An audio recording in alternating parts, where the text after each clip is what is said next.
the great fundamental issue now before our people can be stated briefly. It is, are the American people fit to govern themselves, to rule themselves, to control themselves? I believe they are. My opponents do not.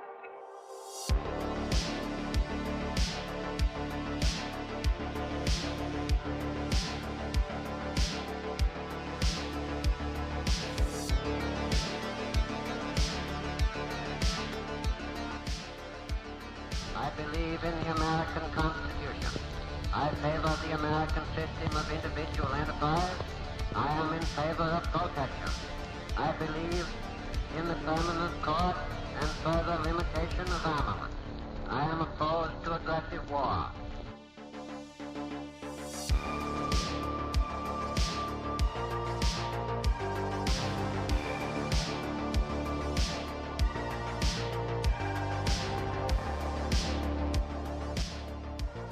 In the councils of government, we must guard against the acquisition of unwarranted influence, whether sought or unsought, by the military-industrial complex.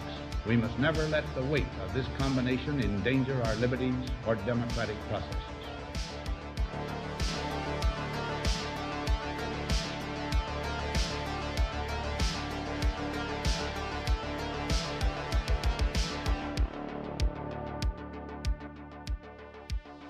Whether we shape the future in the image of our hopes is ours is to determine by our actions and our choices. If we succeed, generations to come will say of us now living that we mastered our moment.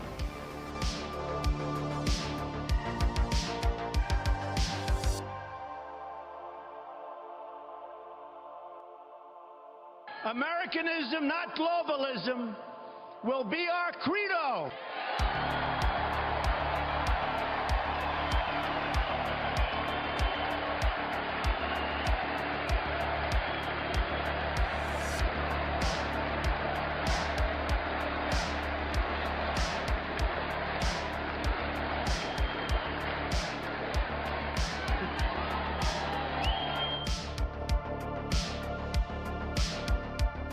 Leading the right out of the ashes, this is The Right Take.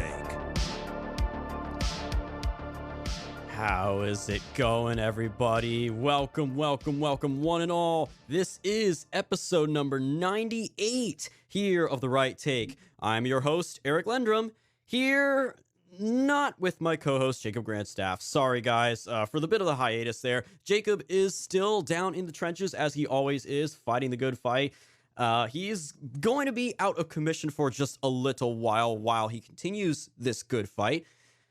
But don't worry, guys. Don't worry. The show must go on. Come rain, come shine, come snow, come sleet. The show must go on. And it will, I assure you, as we continue our long march forward to episode number 100. We will have some more guests on and some guest fill-in hosts, as we have had before.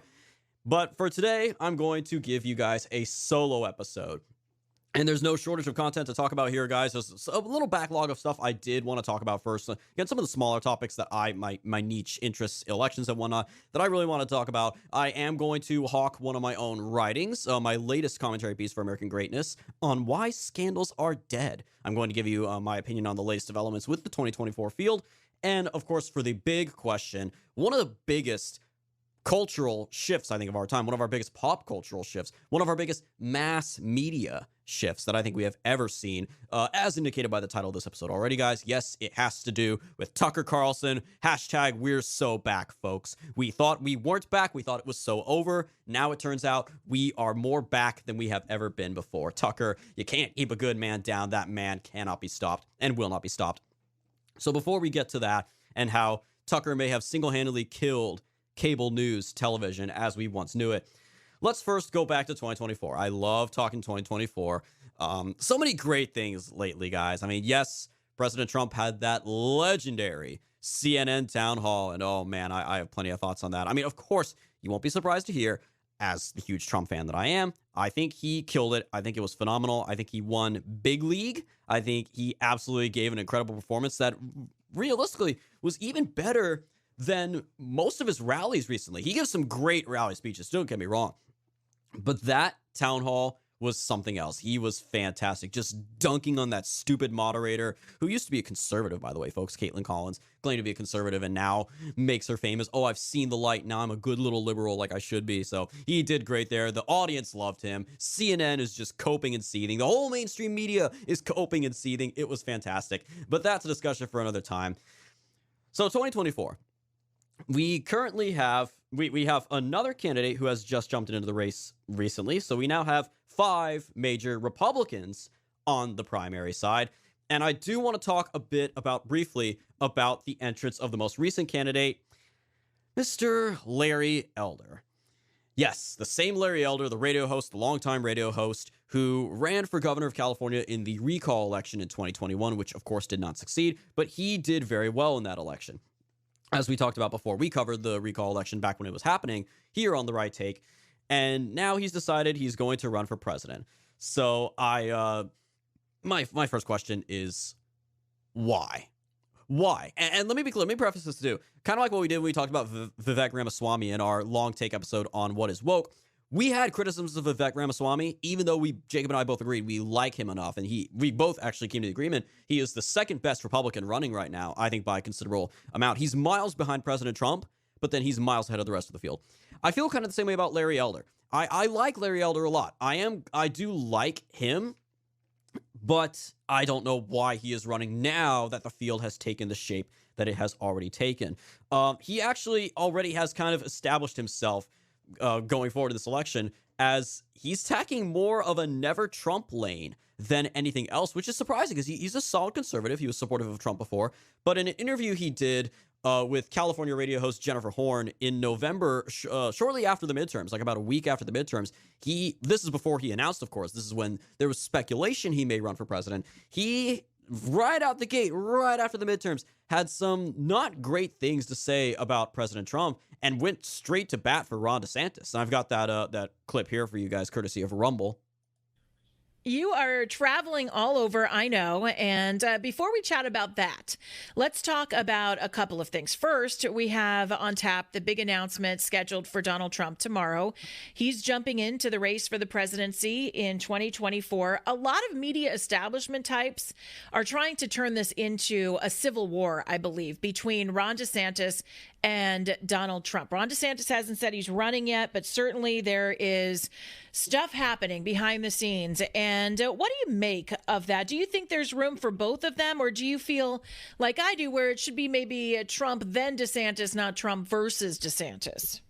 Well, the media doesn't need to make it into a civil war. I think Donald Trump has already fired the first shot by calling him Ron Sanctimonious. And saying that but for Donald Trump, he would not have become governor, and that he had some dirt on Ron that he may put out in the event that Ron decides to run. So I think the first volley has already been fired by Mr. Trump.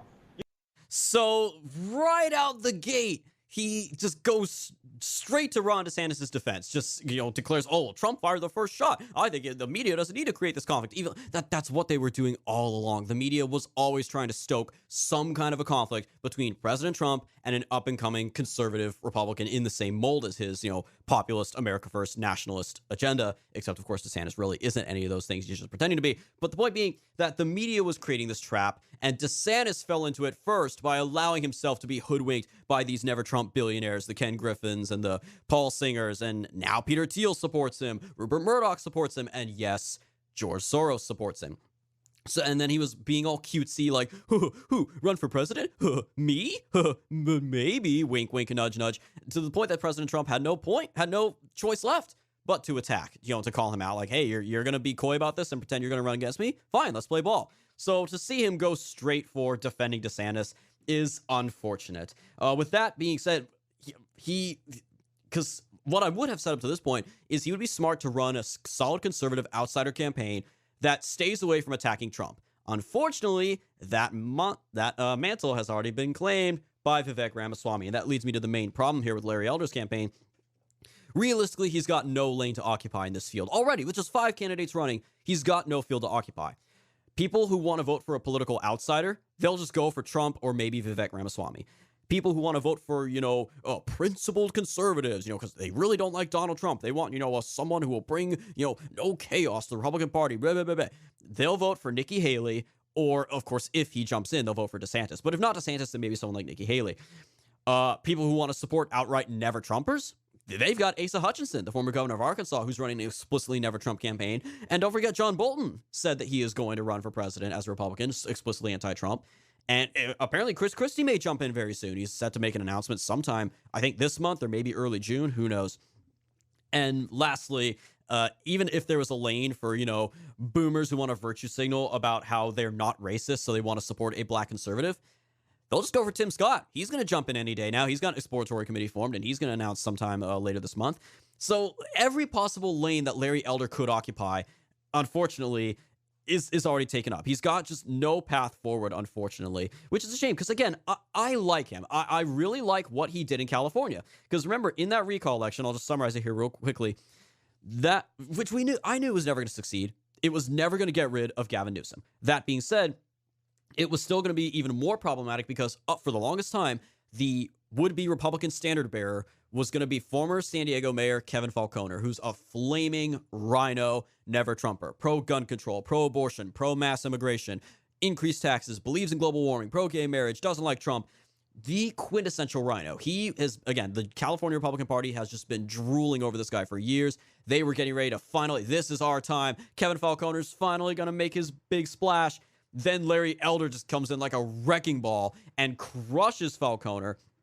And again, yes, the recall did ultimately fail, but Larry Elder crushed it on the ballot of replacement candidates. He got 48% of the vote overall. He got 3.5 million votes. The next highest candidate was a Democrat, a YouTuber, I guess like business real estate advice YouTuber named Kevin Paffrath.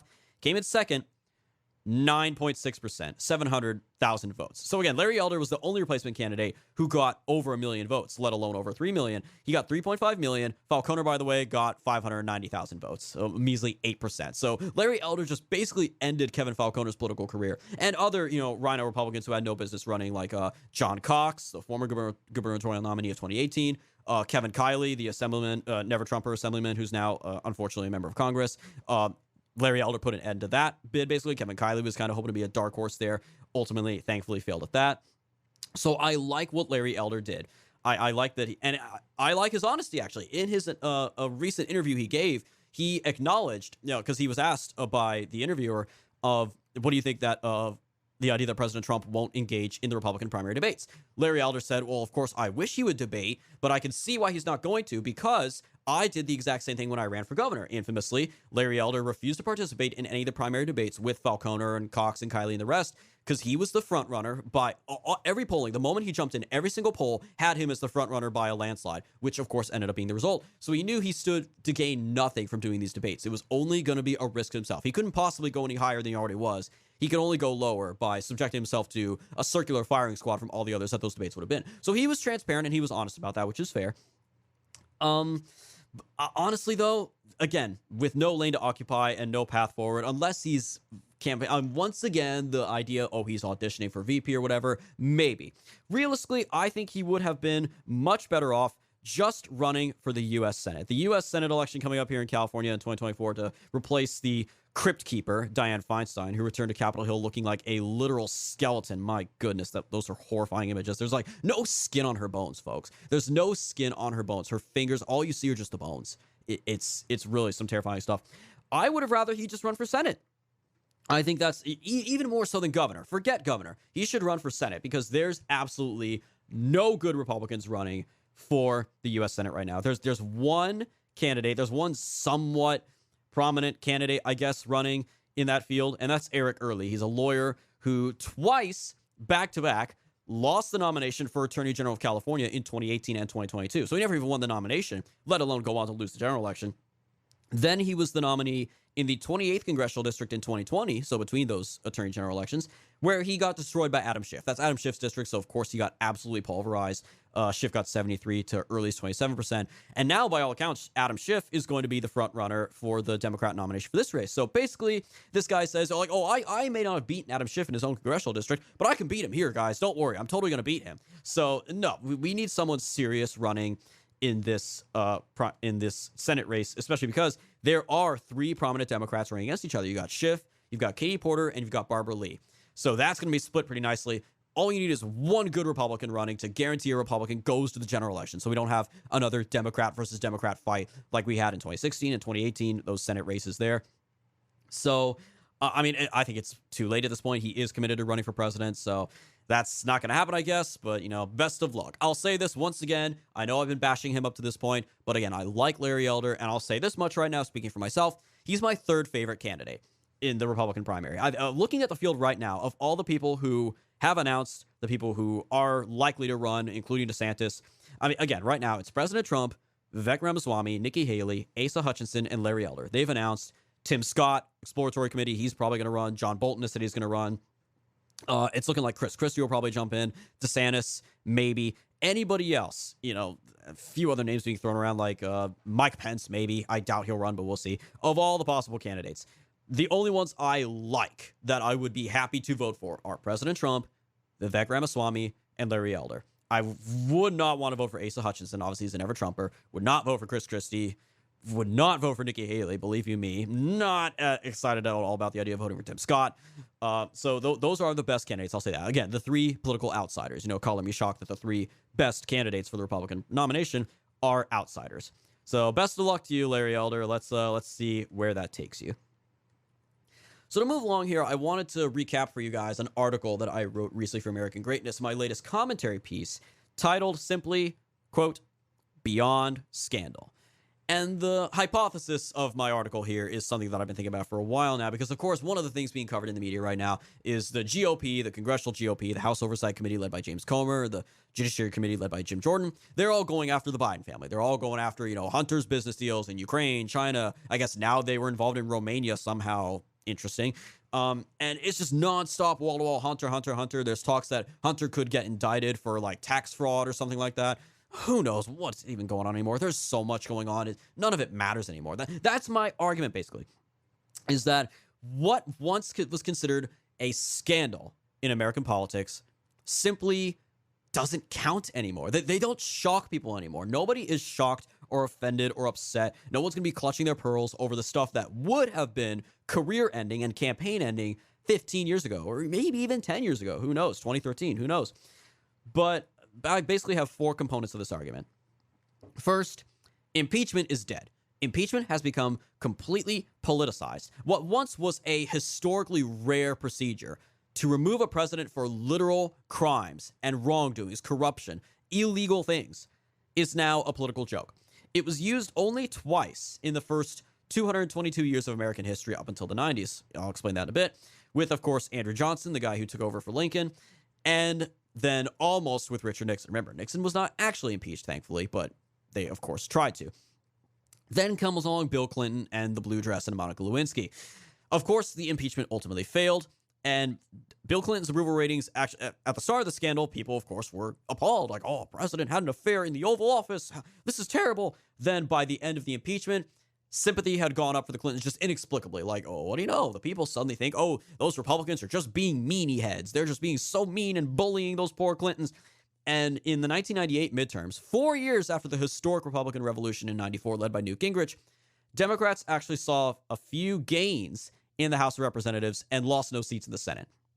This, of course, marked the first time since Reconstruction, the end of the Civil War, that the historic trend known as the 6-year itch was broken. That, of course, refers to when a president's party, a second-term president, is facing their 6th-year midterms, their party suffers staggering losses, even worse. President's parties almost always lose in midterms, but especially in the second midterm of a two-term president's tenure.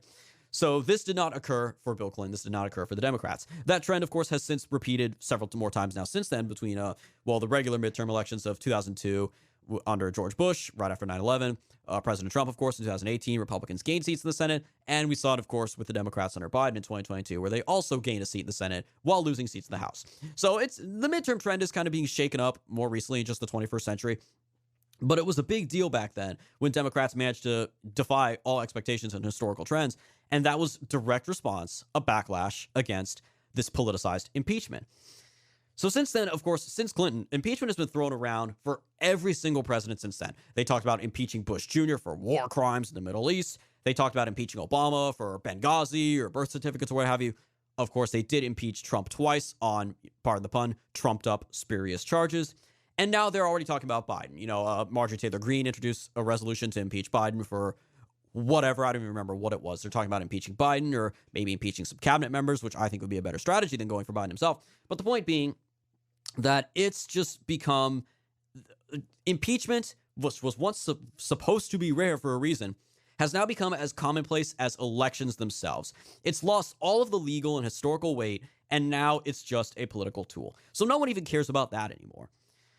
Secondly, polarization, of course, plays a huge part in this. Both sides have become so polarized that neither one is now willing to attack their own sides or hold their own sides accountable over scandals, be they real or fake. In the case of the left, of course, you have a lot of genuine scandals. Again, the Hunter Biden laptop is real. No one can dispute that now.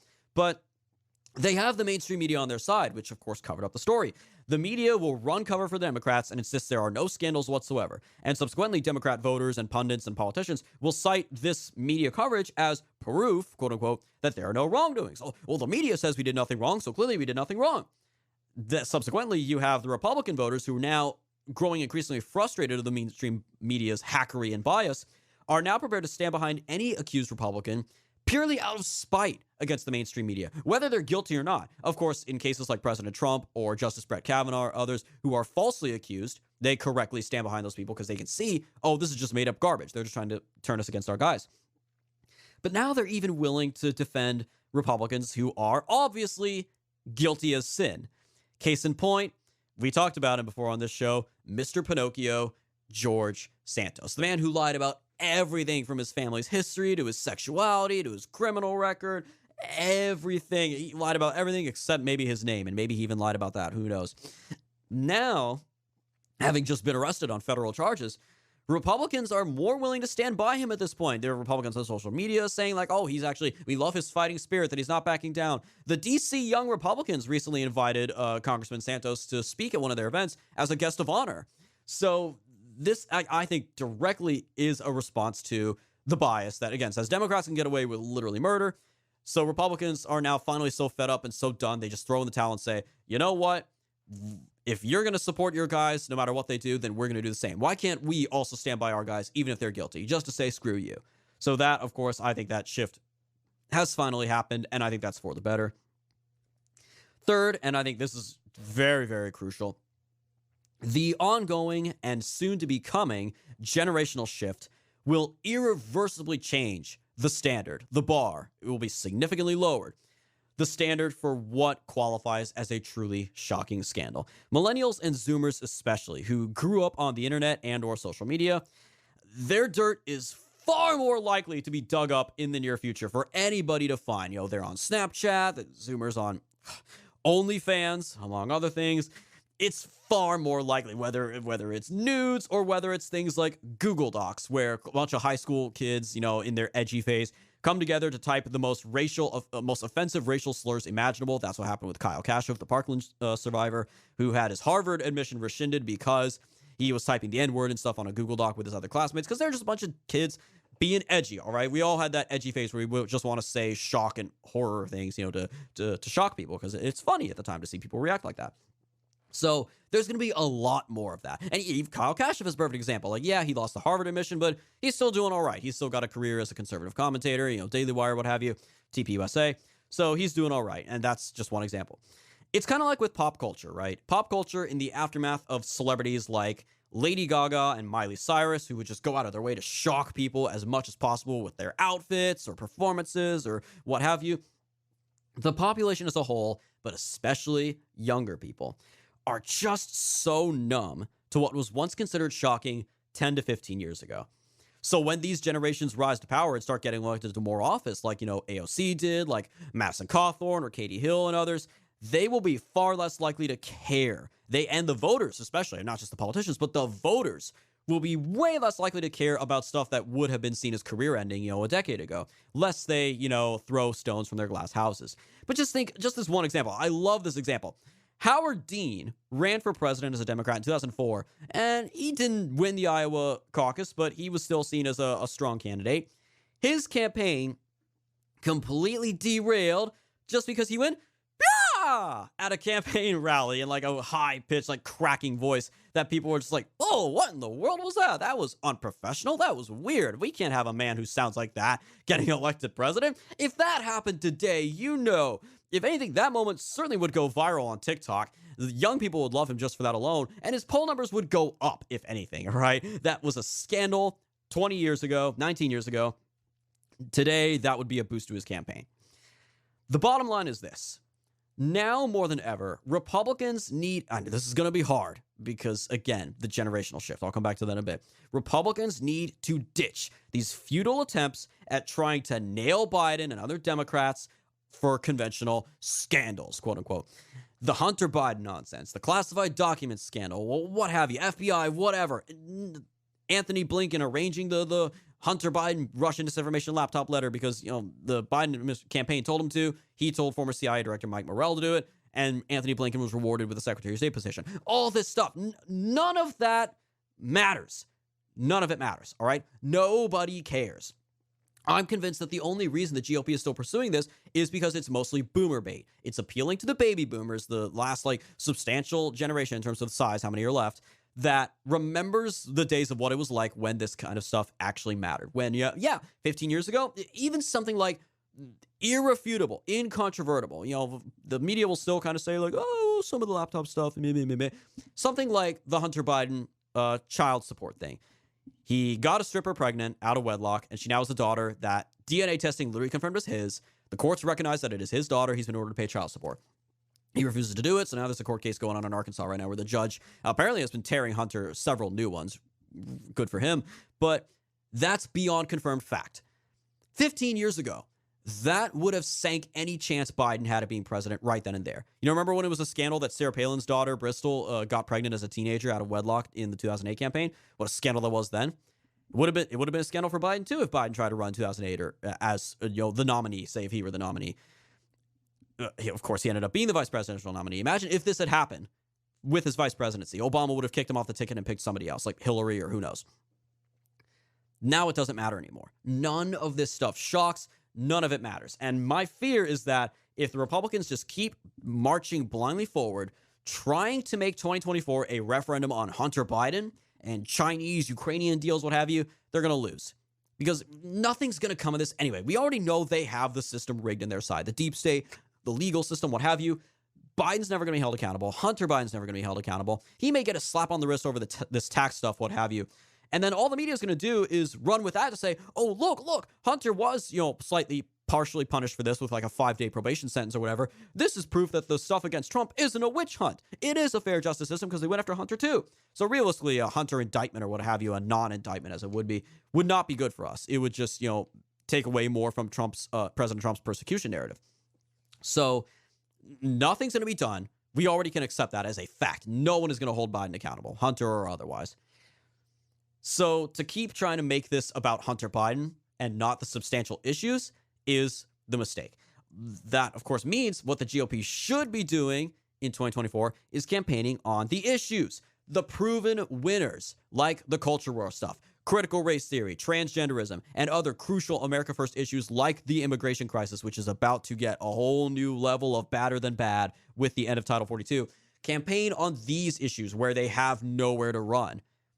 Then you may have a chance. And I'm sure, of course, President Trump will lead the way on this. I mean, his opening remarks at the CNN town hall, the first thing he talked about, the first one he listed when he started listing all the problems of the Biden administration, the first thing he mentioned was the border crisis. And that is deliberate. That is because immigration has always been his number one issue. That is still, I believe, the dominant issue of our time, even more so than the culture war. Culture war is number 2.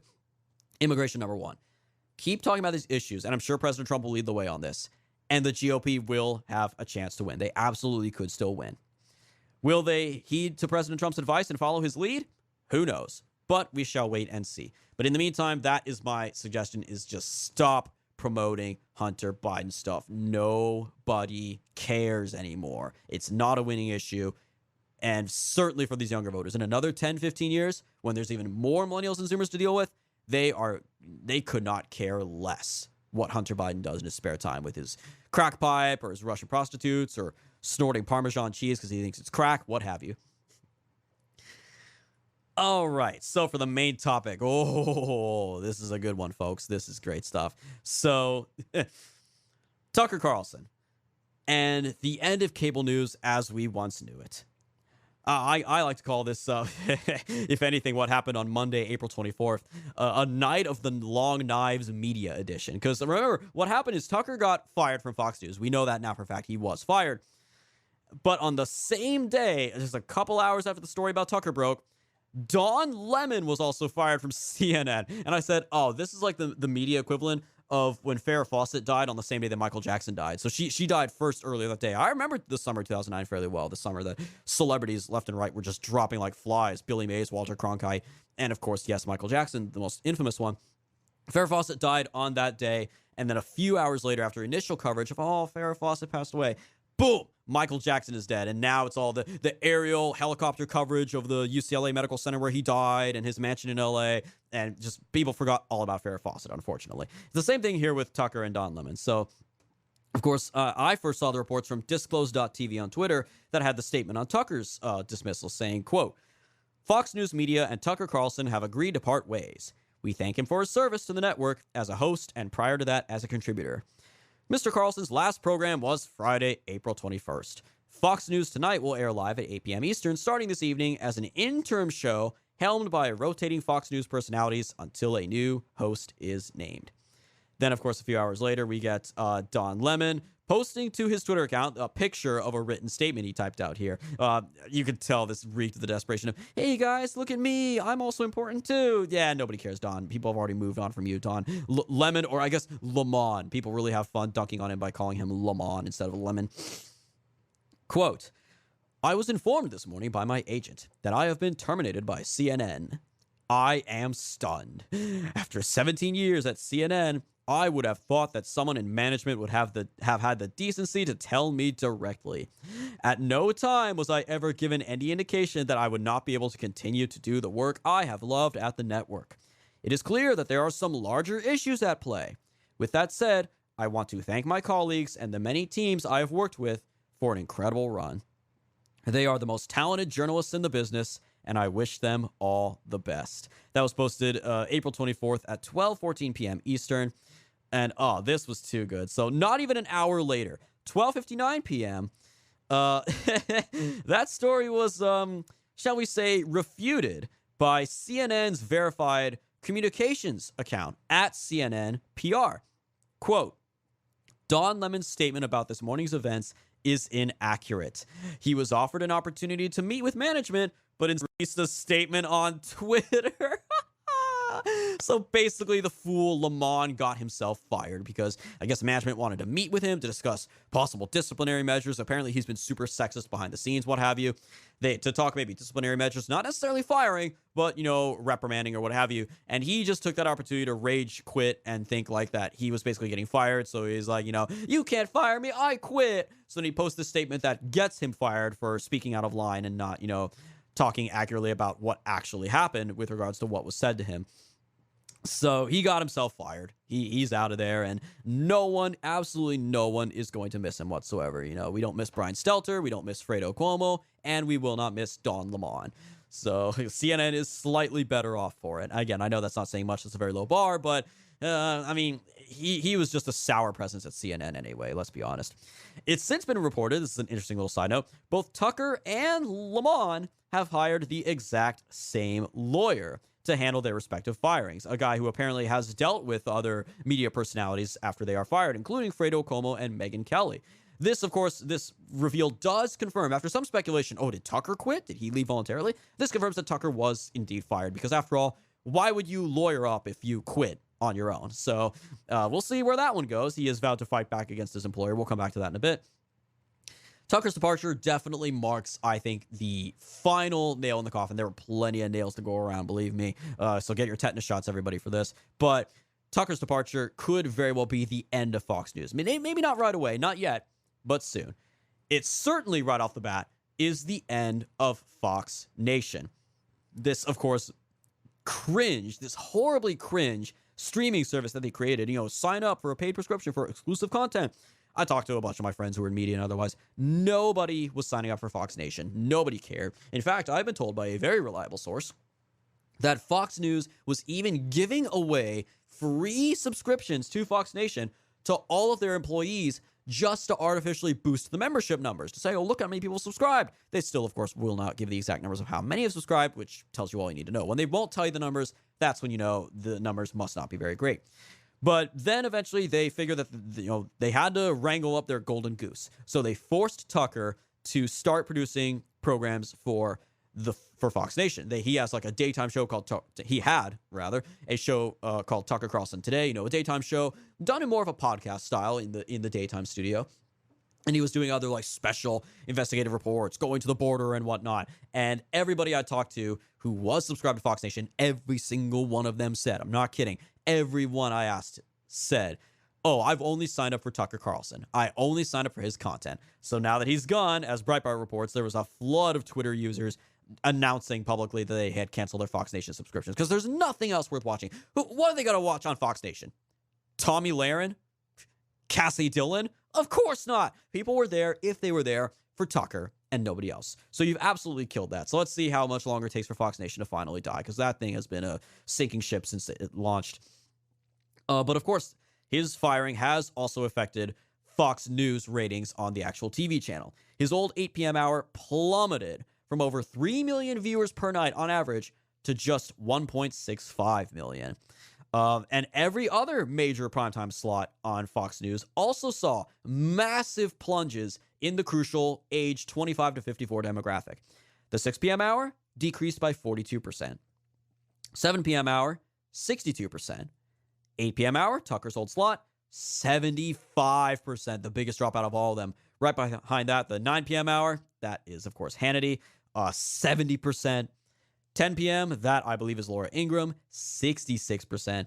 And the 11 p.m. hour, a 49% drop. Big yikes, folks. Big yikes. At the same time, of course, he does retain control, thankfully, of his Twitter account at Tucker Carlson. And after a couple days, he posted his first video on Twitter after his firing, basically saying, oh, stay tuned, guys. Go to tuckercarlson.com and stay tuned. That video clip got, in just 1 hour, got over 1.8 million views.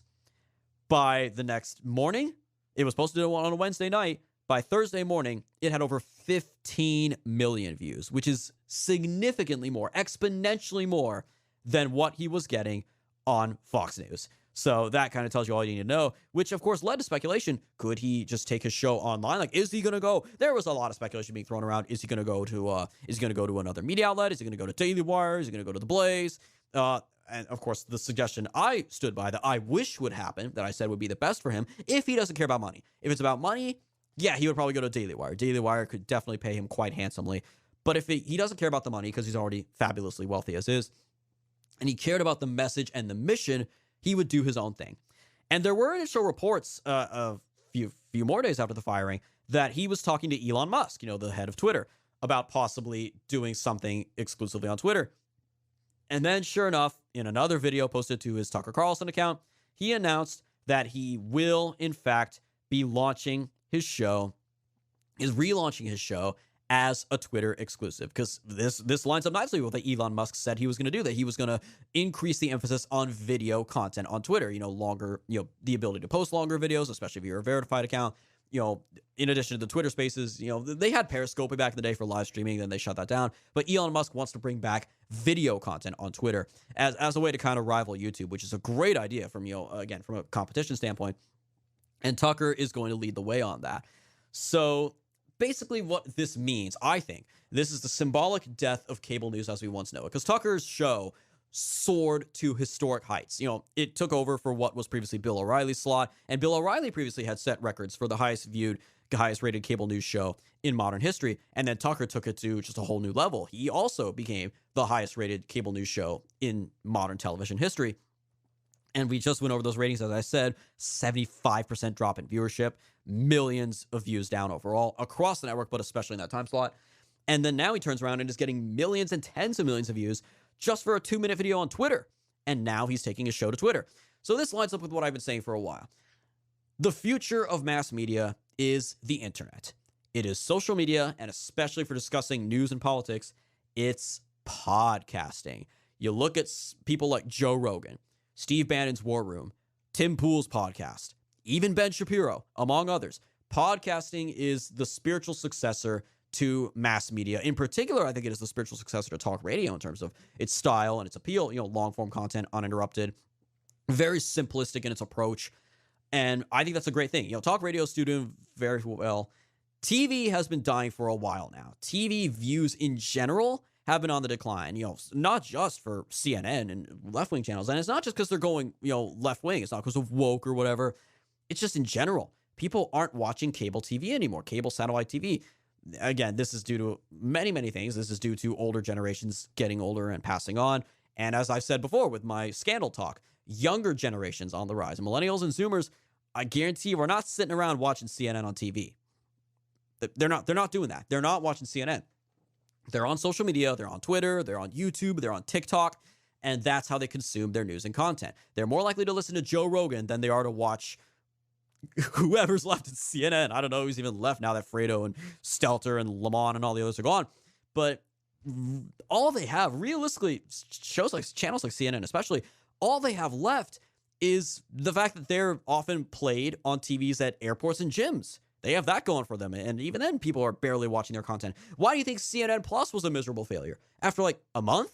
Not even a month? Nobody was signing up for CNN Plus. They were forced to shut it down. They at least had the decency to shut it down and admit it was a failure, unlike Fox with Fox Nation. But you got the same problem there. The generation that still watches traditional news, cable news, satellite TV news, are the baby boomers. And they ain't getting any younger. They're watching CNN, they're watching Fox, what have you, on both sides, obviously, politically. They're not going to turn around and join streaming services.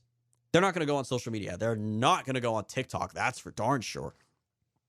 And as that generation gets older, and there's less and less of them, and more millennials and Zoomers, that's going to be a problem for traditional cable news.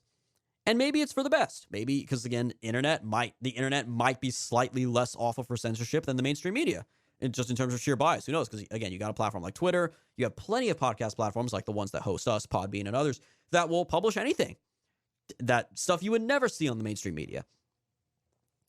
And that's going to be a massive shift in terms of, reach, garnering new audiences, being able to circumvent the mainstream media that once was the gatekeepers of the truth. Back when it was just the 3 TV channels way back in the 60s, that was the only place to get your news. That's changed completely now. That has changed, and I think will change forever. And this development with Tucker is symbolic of that. But I do want to acknowledge one thing, one very good thread on this. The most interesting thread I've read on this subject thus far is from John Doyle, the host of the show Heck Off Commie on Twitter at Comrade Doyle, and the Doyle is spelled D-O-Y-I-E, a capital I made to look like an L. I guess Comrade Doyle with an L was already taken. John Doyle. We love John Doyle here, folks. We're John Doyle respecters. He's great. We love him. He had an interesting thread on this on the day of the firing. And I want to read a bit of it here because I think this is worth talking about, even though I'm kind of going to disagree with Mr. Doyle here. But he said, quote, "Thread on Tucker leaving Fox. While Tucker will obviously be successful in anything he chooses to pursue after Fox, his departure is still a somewhat significant blow to the right. There is a phenomenon so widely observed that, if I recall correctly, it's even been thoroughly covered by some of our favorite sociologists, which is the relationships between the baby boomer and his television. A generation whose concept of the world has almost entirely been molded by a television. This isn't entirely their fault, but it is nonetheless true. And they haven't exactly demonstrated a strong desire to abandon television in favor of new, more decentralized media online." End quote. That's exactly what I've been saying here, is that the boomers are the last generation, I think, that was raised on traditional television, the 60s, what have you. It's not the same for Gen X or millennials or Zoomers.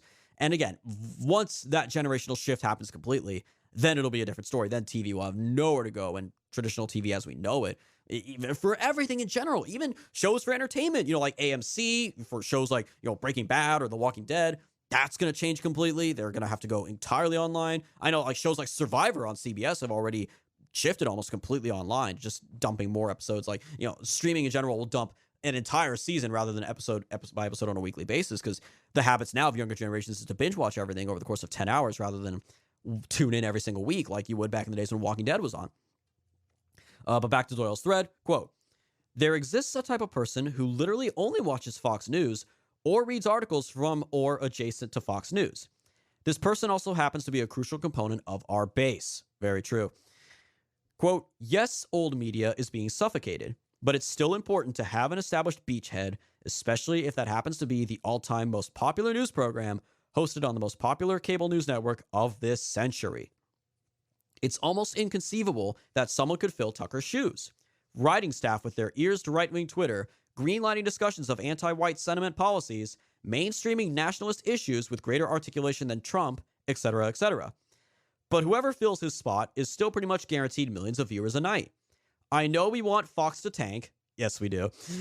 But we just don't have the organization for that to happen, and so it won't. That's a good point. Because realistically, yeah, in terms of conservative alternatives to Fox News, all you have, in terms of the TV scene at least, you got Newsmax and you got OAN. And I've talked about this before, I think, maybe not on this podcast, but in the aftermath of the 2020 election, when Fox, of course, called Arizona 5 minutes after the freaking polls closed on the East Coast, polls hadn't even closed in Arizona yet, and of course, they did not cover voter fraud and whatnot, not even Tucker. A lot of conservative voters, a lot of Trump supporters, rightfully, were finally done with Fox, and they left Fox in droves. And at that point, Newsmax and One America News, OAN, were on roughly equal ground, and it was looking to be just a nice little relay race, pretty evenly matched, two decent conservative networks with a handful of their own respectable people, personalities and whatnot, and they were going to race to pick up more of those Trump supporters. But then, in the blink of an eye, Newsmax just suddenly took off from the starting line and at the speed of light and left OAN in the dust. And they poached like the best people from OAN. They got like Emerald Robinson and Jack Posobiec and others. They picked up more and more prominent names like Sean Spicer and Eric Bolling and whatnot. And now they are the decisive conservative news TV channel alternative to Fox News. That's where Trump supporters go. Like Newsmax will still stream Trump's rallies uninterrupted, just like Fox News used to do, but also conspicuously does not do anymore now that Rupert Murdoch supports Ron DeSantis. So, yeah, we do have that alternative, but of course, it's not nearly as big as Fox. It doesn't have nearly as much money as Fox. It is still good quality for what it is, but it's not the same as Fox. It does not have that same platform. Like, their 8 p.m. slot is not the same as Tucker's 8 p.m. slot. It could never hope to compete with what Tucker had. So back to John Doyle's thread here. Quote, our voters will now be tuning into a far less accurate comprehension of our problems. Very true, because, again, to his point that whoever replaces Tucker will not be the same as Tucker. You're not going to find someone more based than Tucker Carlson on Fox News at this point. Quote, you have to remember, these are the same people who cheered for George Bush and Mitt Romney. That they could be wrangled back into some refurbished pre-2016 right is not difficult to imagine at all. We only have a certain window left to work with baby boomers. In terms of our base, they have the greatest voting power and resources. It would be to our substantial benefit if they were tuning into somebody like Tucker Carlson instead of whoever will replace him. Again, Tucker will be successful and effective wherever he goes. But it is also true that despite it sucking, Fox News has historically been an important outpost for the right, and it probably will be for years to come until it slowly dies. That's very true, especially not just with the decline in viewership and, everything, especially with just recently. This happened right after they had to pay $787 million to Dominion Voting Systems over that garbage lawsuit of like, oh, you accused us of stealing the election, even though they probably did engage in stealing the election. That they demanded, they originally went for like 1.5 or 1.6 billion, so they got half of what they were asking for. But that huge chunk out of Fox News' revenue and money overall. Then they turn around and fire their best guy, and now they're losing ratings like crazy. It's definitely gonna really hurt them. This could be a fatal blow. And again, the passage of time, the passage of old generations. Rupert Murdoch does not have a lot of time left on this planet, folks. And when his left-wing sons and their even more viciously left-wing wives take over Fox, oh, it's going to be even worse. It's going to be barely conservative at that point. It'll be conservative like TMZ is conservative at that rate, or like MTV for that matter, which of course is also not around. It has joined the ranks of Vice and BuzzFeed News. Ain't gonna miss you. The last tweet here by John Doyle in this thread, quote, it is difficult to see how the most popular cable news host of all time losing his slot, which frequently broadcasted our ideas, is a net positive for us in the long run. That is true. That is true. Comrade Doyle, again, you make a great point. I really respect you and what you have to say. And he is right. I think, again, Tucker's going to do just fine. And if anything, this transition, this, crossing the Rubicon moment, being led by him will mark the shift from traditional cable news to social media. But John Doyle is right. We still have a lot of baby boomers who make up the most significant portion of our base who still watch Fox News.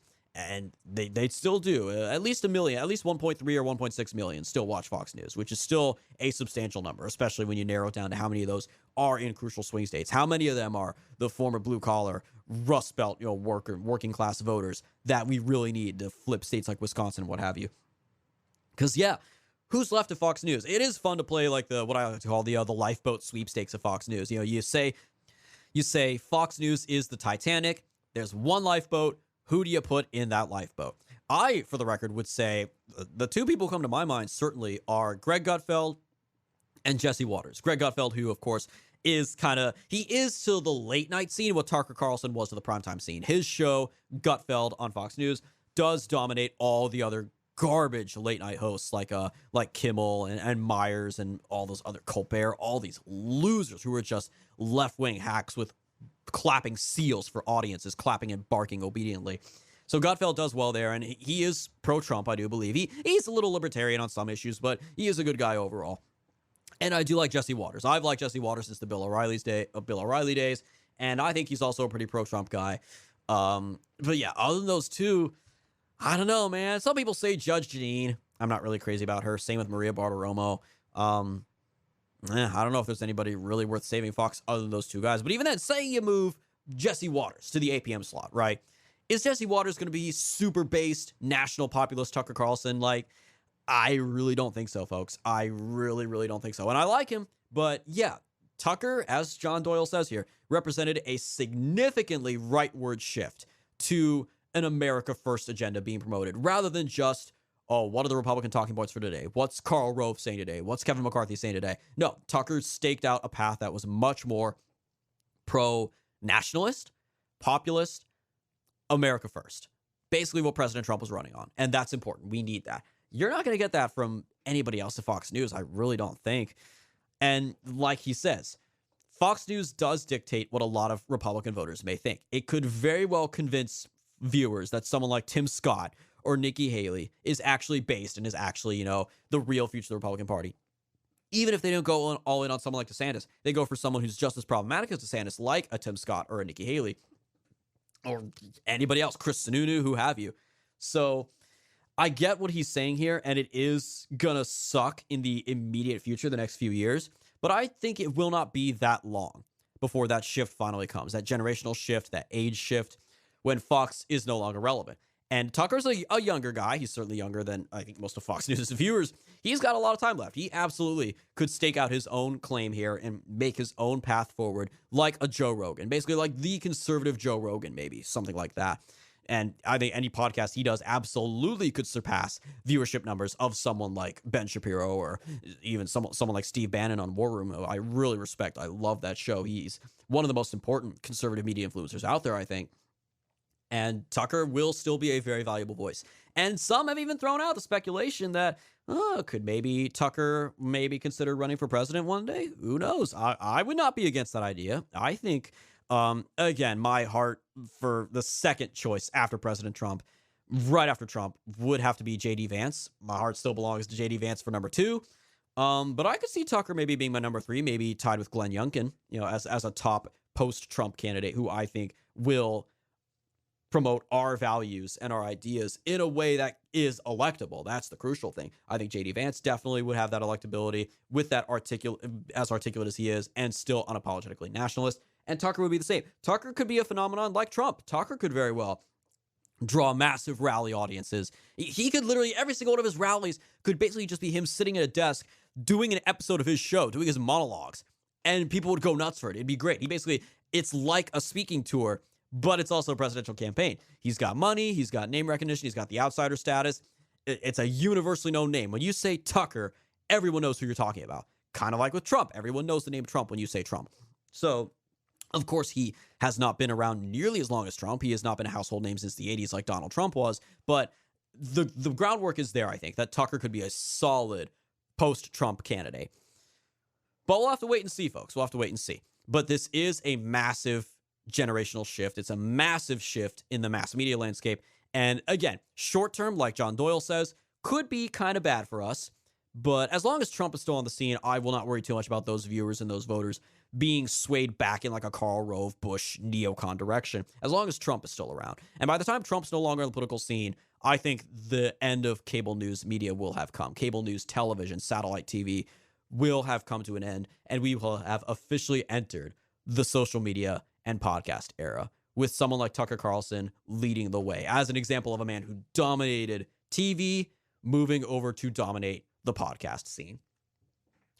Unfortunately, that is all the time we have left for this episode of The Right Take. Thank you guys so much for tuning in. As always, be sure to follow us for all of our latest content at our website, righttakepodcast.com. The full list of social media websites and podcast platforms where we are available, righttake.com/subscribe. And as always, if ever you guys are feeling oh so generous and want to continue supporting us and all that we do here for you on The Right Take, righttakepodcast.com/support. We'll talk to you next week, guys.